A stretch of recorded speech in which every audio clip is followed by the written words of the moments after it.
I thank you very much for tuning in to this new episode of the Microdose Diet. So today is another treat. My guest is Vanathy Paranthaman. Vanathy is the director of a Conscious Mind Clinic based in Vancouver. She's from Ontario originally, but she moved a few years ago to BC. So she is a registered nurse with a focus on holistic health and wellness. She has extensive experience working with ketamine to treat various mental health conditions and as a therapeutic breathwork expert. So she's going to share a lot more about her work and how she uses psychedelics with clients. So my name is Peggy van der Plassche. If you follow the Microdose Diet, you know what this podcast is about. If you're not, welcome, welcome. So we're talking about all things microdosing psilocybin, but also alternative therapy to improve your life and improve your career. So you can follow my work, obviously, the usual suspect, YouTube, Substack, LinkedIn, and so on. So Vanathy, thank you so much for being here today. It's really a treat to have you.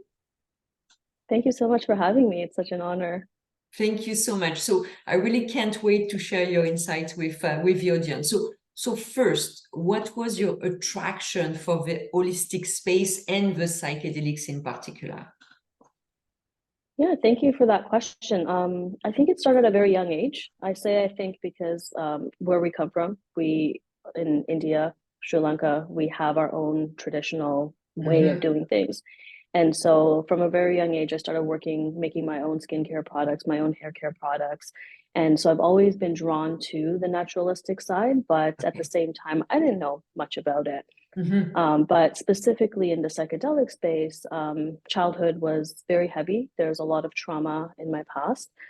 And with that came a lot of mental health conditions that I had to deal with. And going through the system, usually you're offered one or two things. You're offered medication or therapy or both. And I'm not knocking either one.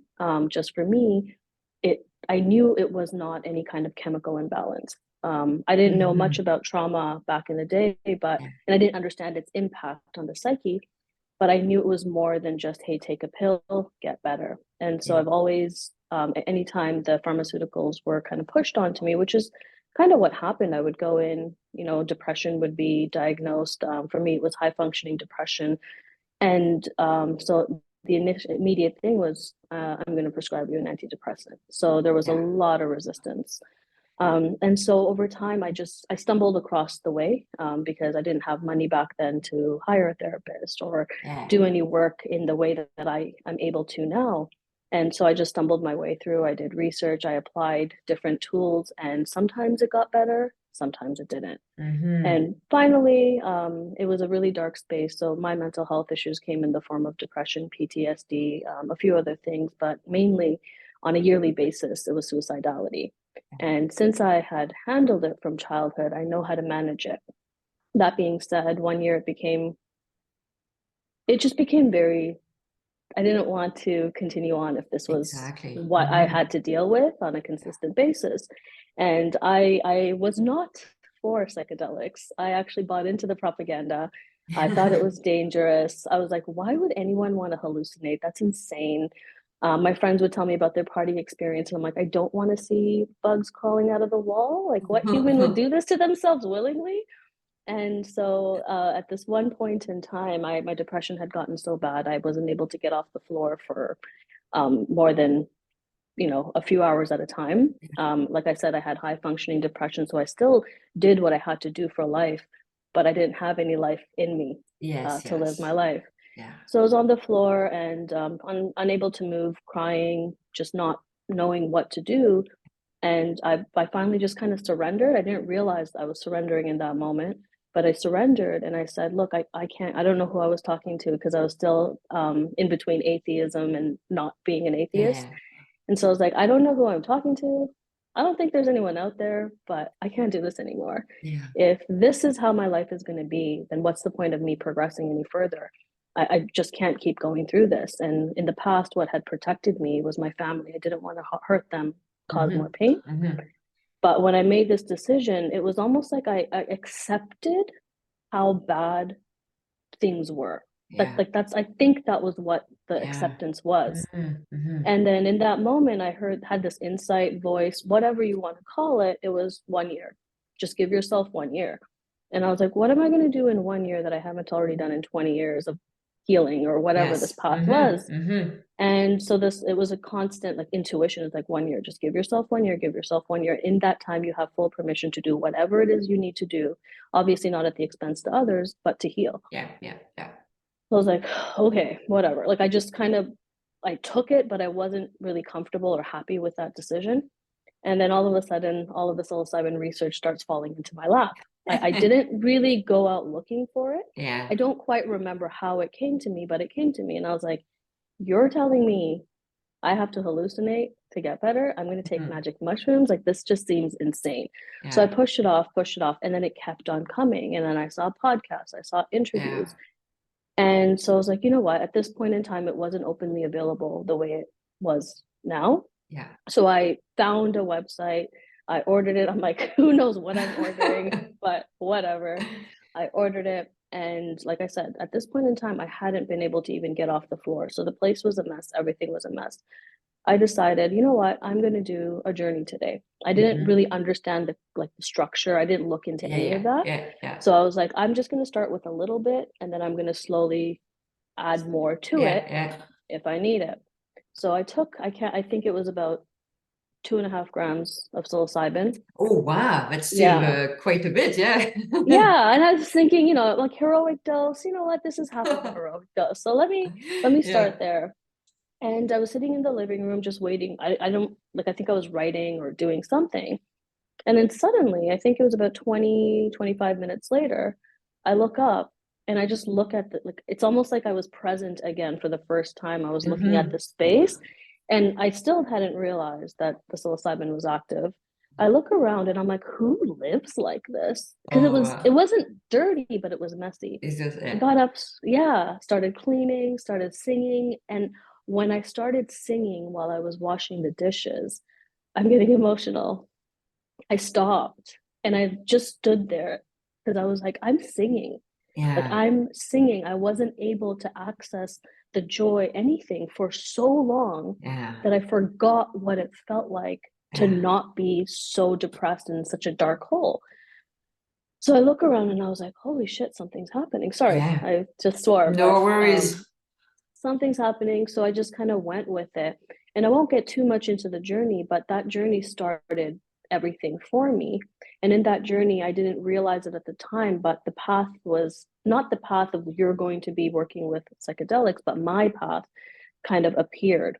And as the years went on, reflecting back on that journey, it showed me that I was going to work with Aya. It showed me I was going to work with different things. It showed me I was going to move. It showed me I was going to go to the jungle. At that time, in my understanding of this medicine, I didn't believe any of that. I just thought, okay, cool, that's nice, great images. But as the years went on, I was like, oh my goodness, there was such a seed, like a powerful seed in that first journey that came to life over the years as I continued to travel this path. So yeah, that's how I got in, and I became super passionate when I saw the changes it made in me. And then the most important part for me was the healing of my family dynamic. I thought I would never connect with my family or my parents again. But working with the medicine over the years, I was able to forgive. I was able to let go. I was able to see my own darkness, the way I've harmed others. And it just kind of it's been going from there.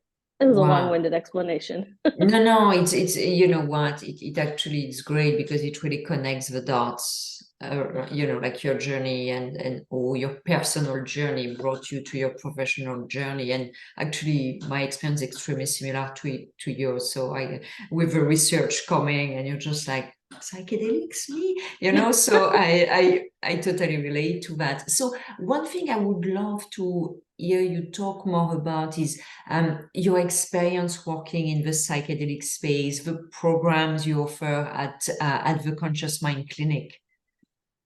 Yeah, it was it's been a journey. It's been a wonderful journey through this space. I started off with some education with Theracil. I wanted to just get I had a lot of experiential work by this point, and I had worked with different medicines across the world.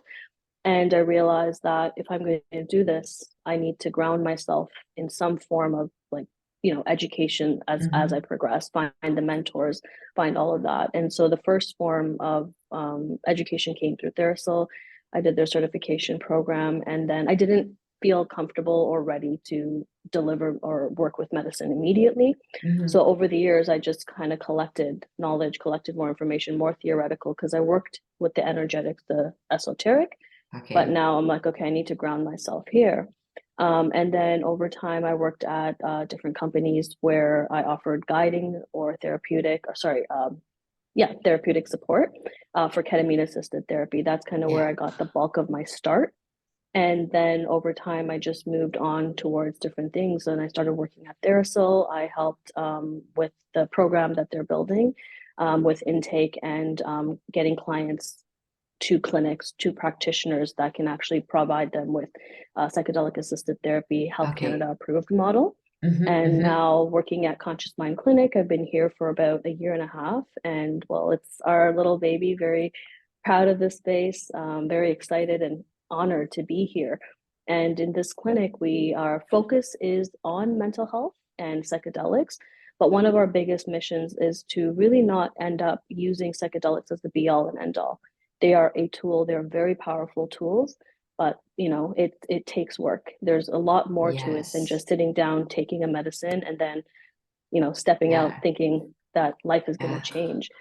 And so, yeah, that's kind of been my path Yeah. here. And now at the clinic, we offer microdosing coaching. We work with different products, but we have one that's the calming microdose, which is Amanita. It's made with a different mushroom than psilocybin. It's actually legal and Health Canada approved. So, as an RN, that's one of the medicines that I work with. And then we also have provide psychedelic assisted therapy with psilocybin as well as MDMA, because both are approved to the Health Canada model.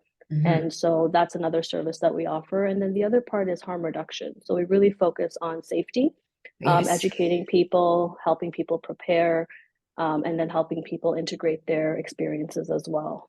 Yeah. And one question, and I think, like, I love what you say first, that psychedelics is not the only tool. You need to do the work. You need, I think a combination of tools to really make the most of it.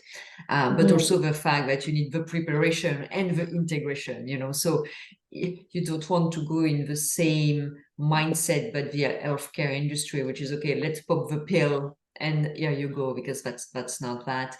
I'm very curious, who are the patients who come to the clinic? What would be their profile actually especially for the psychedelic assisted therapy? Mm-hmm. Yeah, so with the Health Canada model, what they look at is specific diagnoses.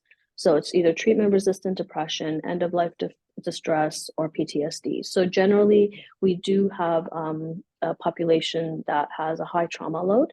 By the time they come to us, what has happened is they've tried everything. They've Yeah. kind of been through the system for years, decades, and they've tried every medication, every therapy, all of these things. And it's this is a very delicate piece. When they come to us, it's almost like this is my last hope. Yes. And part of our work is actually to bring down the expectations, because we Mhm. don't want to make promises that can't be delivered or may not be delivered exactly to expectations, which can then Yeah. cause harm down the line, right? Yes. So Yes. Yes. that's generally the population that we work with, especially through the Health Canada model. But who walks in and who asks for support, it's all over the space. Like there are mothers that are having difficult time with their energy levels, or they're noticing depression, or there could be relational dysfunction. There Mm. could be people that have experienced PTSD. And some people are simply curious. They just want to understand what it's like. Uh-huh. So, like I said, we're only able to serve above ground or through the Health Canada approved model with certain diagnoses, Yes. but we can definitely provide support, especially with preparation, integration, as well as like education around psychedelics, what it is, what it's not, and how to work with it in a safe manner. Okay, I get that. And so, what results have you seen in patients? Do you have some success stories to share? And you can, obviously change the names, but anything that is exciting for our audience to hear? Yeah, there's been quite a few. They've been just wonderful to work with. There was a a mother I worked with a while ago, and for her, her OCD symptoms were quite severe. Her anxiety, she noticed there was a lot of like control in her life. And what I Hmm. mean by control is that she needed to control a lot of things. And I'm not saying she's a controlling person. That was just one of her coping strategies. Yes, yes. And Hmm. as we started doing the work, as we started understanding, diving underneath the surface, what's going on? Where is the lack of safety coming from? What Hmm. is your, Hmm. like, what happened in the past? What are some of the patterns that keep carrying forward? And what is your awareness of all of this? Because that's the first step, is increasing the awareness. So we did work. So I generally work with internal family systems, somatic experiencing, and somatic based tools, and really connecting um, the person back into their body. Most of Yeah. us are heavily dissociated most of the time, right? And Yeah. myself included. And it Yeah. takes, sometimes it takes work to be present in Yeah. this body, on this planet. So then for that's the first line of understanding the body, understanding how it works, and then understanding how your body works and Yeah. becoming more aware of how do you respond, how does it feel internally, just getting more of that connection going. And then she had a journey. She that was, the journey itself wasn't with me, but she had a journey, and then she came back to integrate the experience, and it was quite powerful. There was a lot of insights, and then with the integration process, it's not enough that we just hold on to the insights. It's like, yes, let's sink it in, draw, write, whatever it is, and review that as much as possible. And there's action steps that we need to take in this Mhm. plane, in this planet, right? It's not just you have this insight and then life changes. What are the No. ways that we're going to shift? What are the things that we need to look at? So we did all of that, and honestly, it within a very short, she put in the work ahead of time, which is why I knew she was going to see results, Yeah. because I was like, Yeah. you're committed. And she started blossoming. She was able to let go of a lot of the control. She was able to understand what's going on. She had a lot more regulation. She had a lot more, um, she had a zest for life again. You know, it was Yes, like she didn't, exactly.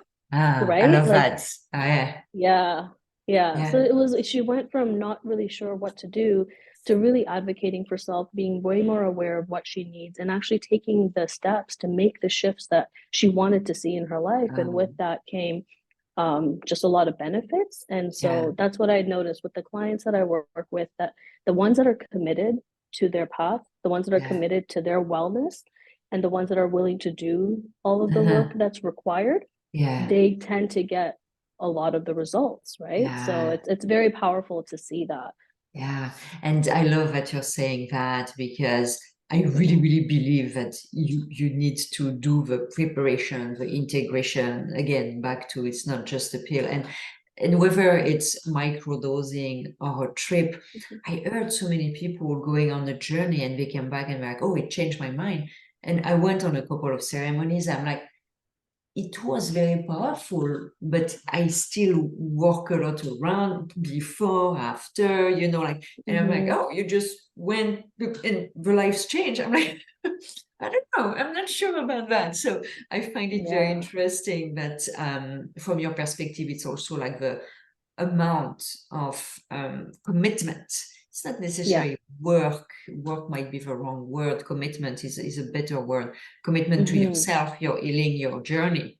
Yeah. That's gonna make a difference. And I love to. I'm a writer. I love to write. I've always loved to write. So processing, and I do that every day. If I'm upset about Mm-hmm. something, I'm just writing. I'm like, what's happening? I have different little strategies. So it doesn't escalate in Yeah. my mind. But if you just do psychedelics, yeah, your baseline might be a bit higher in terms of Mm-hmm. mood, in terms of people like us who might have had more mental health issue in the past, but it's not going to bring you where you can go. Yeah. So I that's I love that you're saying that, and I'm not surprised you're saying that as well. Yeah, no, everything you said just really resonates, because so yeah, I appreciate you kind of making that distinction between work. It doesn't have to feel like work. It doesn't have to be this like grinding thing. Yeah. And then yeah, like it's these insights that we get, it's the map, not the terrain. Psychedelics show Hmm. us the map. but it's not the Yes. actual terrain, right? So you can't just like look at a map and say, hey, I've been there. It's like, no, Yeah, you actually have to exactly. go there. And so it's, yeah, as you were saying that, that was the image that came up to me. I love that. That's great. I took it, I wrote it down. I will definitely reuse that. And one of the question I have for you as well is, you're obviously an expert in the space. So what are the most common questions you're asked? Is there something in particular you would like to share with the audience that you know people are usually quite anxious to hear more expertise on? Yeah, I think the main question I get asked, and this happened right after How to Change Your Mind got released. Oh, We yes. got a lot of phone calls, and we're like, we watched How to Change Your Mind. We want to change our mind. Can we do that? And it's like, yes, absolutely. With or without psychedelics, that's absolutely possible. Mhm. I think the main thing, to be complete, I know I sound like a bit of a broken record, but the main thing I keep seeing, especially with the way we market, we advertise in this space, I think we need to be mindful simply because we're rising expectations Yeah. and it's not necessarily going to be the case. So that's what that's the most common thing I work with is like your expectations are all the way up here. My job is to bring them all the way down here and then seeing how we can move forward to get the best outcome possible. And So, that is so actually oh, what do you see? What are the what do you see people come with in terms of expectation? Is it that just popping microdosing or popping ketamine or something like that, and then expecting they wake up a different person? What would be the expectations? to a certain degree, yes. I wouldn't say it's always that extreme, but once again, it's the hype around the medicine. Mhm. We just injected something into a society that doesn't have a container for, right? Mhm. So we got to be careful with this. So it's powerful medicine. It's been used by humanity most of our trajectory, I believe. Well, we only evolved cognitively because of some kind of psychedelic. That being said, the North America has lost its cultural container. Yes. And we can't just place something so powerful without the necessary containers around it. So, well, for example, when clients come to me, most of the time this is their last resort. They've tried everything, or maybe they Yes. haven't tried everything, but they're desperate and they want Mhm. to get better. That's what Mhm. I mean by expectation, because desperation is understandable. I was there. That's how I even got onto this I path. understand. Yeah. Um, but desperation, it what happens is for some people, they do go through the journey, but they don't get the results they expected.